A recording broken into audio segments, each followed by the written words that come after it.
So most people solve this question like -4 plus 4 is equal to 0. Multiply 5 and divide by 4, right? Now 0 multiply 5 is equal to also 0 and divide by 4.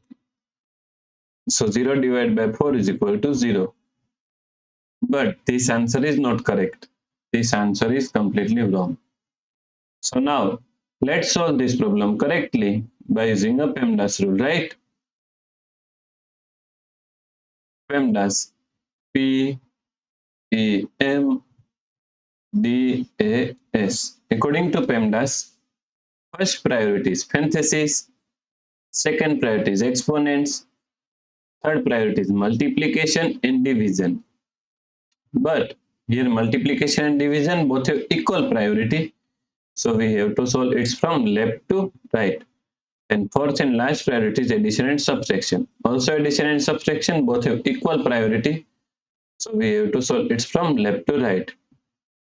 This question, now we can write this question in this parenthesis -4 plus 4 times 5, then it's all divided by 4, right?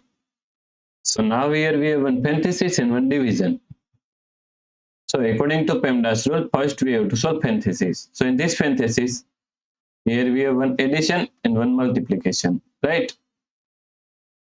So according to PEMDAS rule, first we have to solve multiplication. So first we have to solve this multiplication, right? So is equal to, now in the parenthesis, -4 plus 4 multiply 5 is equal to 20. Then divide by 4. Now -4 plus 20 is equal to 16, right? Divide by 4. Now 16 divided by 4 is equal to 4. So the correct answer is 4, right? If you like this solution, please like, share and subscribe Virakti Education YouTube channel, and also do not forget to comment your answer. Thanks for watching this video.